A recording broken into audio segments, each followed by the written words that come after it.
Good morning.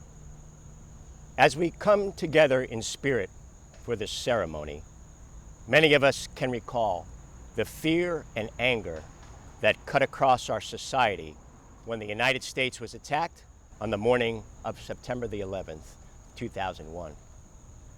On that day, and those that followed, some in our world allowed that fear they felt to become hate. But airline pilots instead led a transformation. We sought to turn society's fear into hope, a hope that still moves us forward today. To paraphrase a sentiment that Martin Luther King Jr. expressed in 1956, let no human pull you low enough to hate them. While the struggle Dr. King described was far different than 9/11, the counter to fear and hate was the same. Rather than allowing ourselves to be pulled low, airline pilots pushed higher toward the greater good that has formed our focus since our industry's earliest days. As difficult as it was, we responded to the destruction of the 9/11 attacks by leading an effort to build a new landscape of collaboration for our countries, our communities, and our industry. We suffered terrible loss, and we sacrificed hard-fought gains. But airline pilots understood then, as we do now in taking on a global pandemic, that solutions to challenges of this scale emerge from inclusion and connection, not isolation and fear. Even now, as many airline pilots feel concerned about our health and safety and providing for our families, we feel connected to the pilots of the past as well as the colleagues who share our flight deck in the present. At times of high uncertainty, the surest course lies in learning from and leaning on those who've come before us, as well as our union colleagues who stand together with us now. To keep ourselves and our passengers healthy, preserve jobs, drive an economic recovery for our industry, and ensure a strong profession for the future, airline pilots are responding as we always have when external pressures have influenced our industry. We're standing together, working toward a shared vision, and most importantly of all, supporting one another. It's an honor for me to welcome you to our Remembrance event today. Our gathering may feel a bit different this year, but our commitment to remember those we've lost remains unchanged. Our dedication is echoed and even made greater by the grief that we share in losing 4 ALPA pilots and so many others to this global pandemic. As is true every year, ALPA's 9/11 Remembrance Garden brings us comfort, but it also challenges us with its enduring spirit of recollection. The garden contains a 10-ton center stone from a quarry in western Pennsylvania. It's split to represent the fractures that the 9/11 attacks created in families, friendships, and our communities.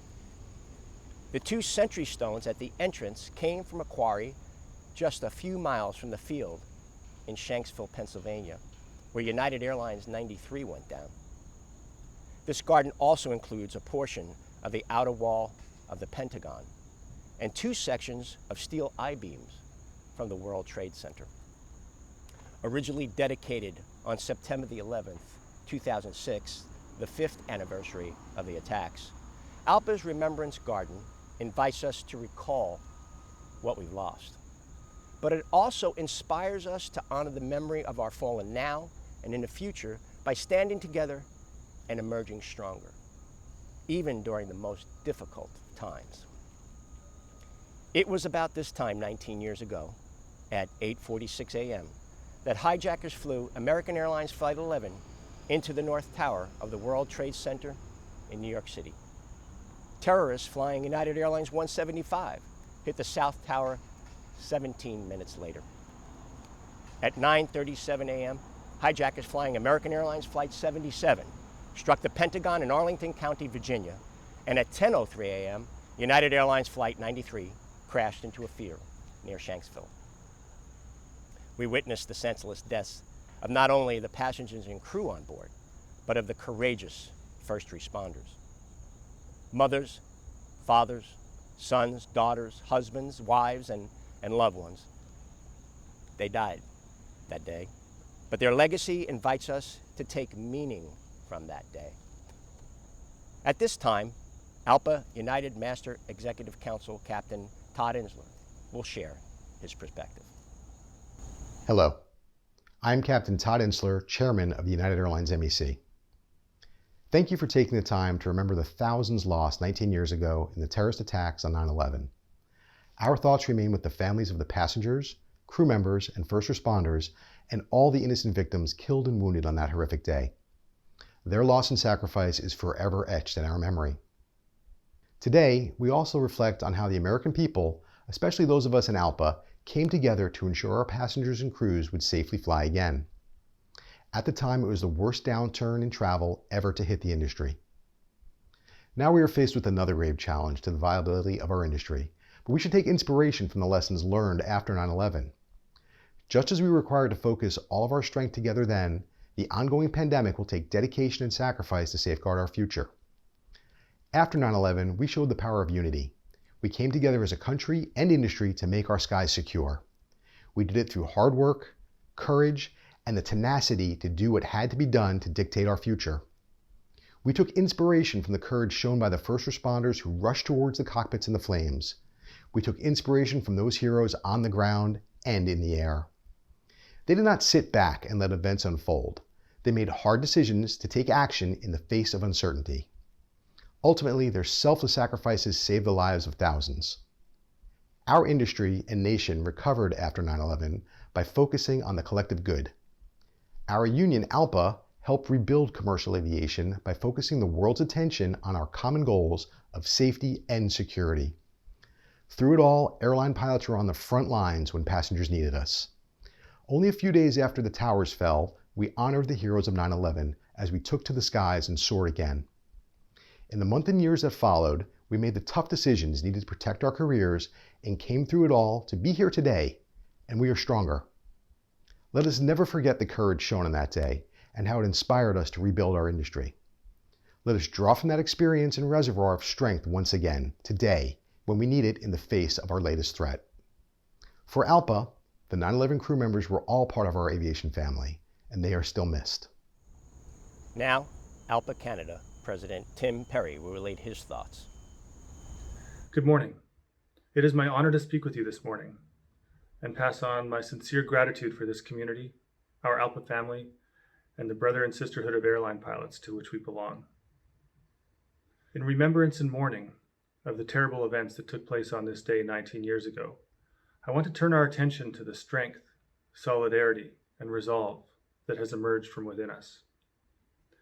We are here to remember the horrific acts that took place that caused so much pain, chaos, and suffering in the moment. And we are here to honor the memory of those who were taken from us on that day. But we are also here to bear in mind the humanity that wasn't taken from us, that can never be taken. Let us think about all the things that bind us as pilots, but also as fathers and mothers, daughters and sons, brothers and sisters, and friends that we hold even more dearly today. Today, I ask you to think not only of the pain, suffering, and loss that we share in memory of those who fell that day, but also of the humanity that knows no uniform, no border, nor passage of time. For it is in that humanity that we find strength. Thank you. I'd now like to honor the crew members and employees who were lost in the attacks. Airline pilots honor the memory of United Airlines Flight 93. Captain Jason Dahl. First Officer Leroy Homer Jr. Flight Attendant Lorraine Bay. Flight Attendant Sandra Bradshaw.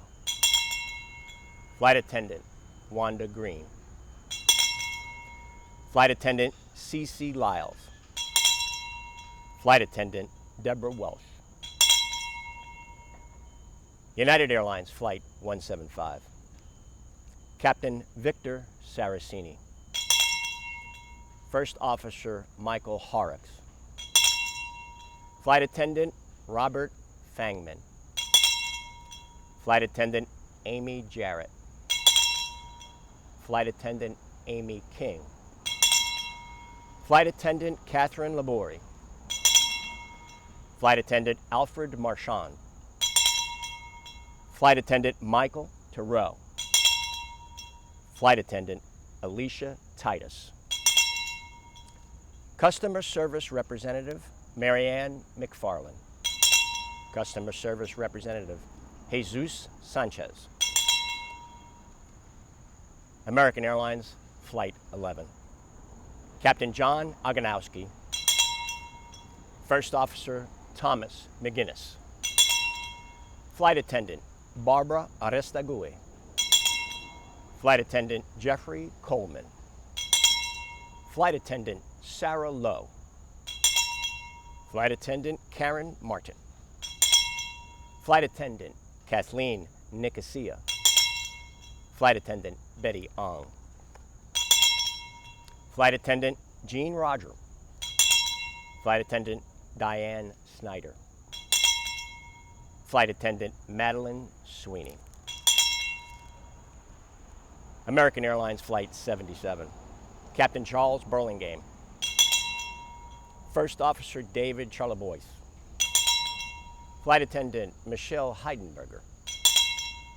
Flight Attendant Jennifer Lewis. Flight Attendant Kenneth Lewis. Flight Attendant Renee May.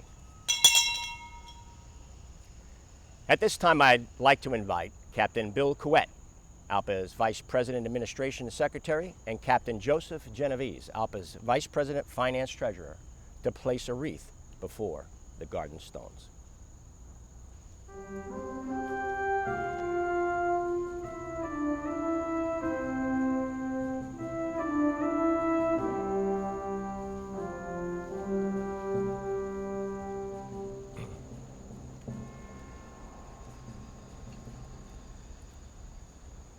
Today, airline pilots stand as one in transforming fear into hope. Together, we'll make certain no one among us is pulled low. Together, we'll rise to honor those who have fallen, and even on the most difficult of days, challenge ourselves and each other to push higher with hope. On behalf of the members and the staff of the Airline Pilots Association International, thank you for watching today. While ALPA National's officers are proud to represent our union's more than 63,000 members here today, for reasons of physical distancing, I encourage you to visit our Remembrance Garden on your own time when you can do so safely. Thank you again for joining our ceremony this morning.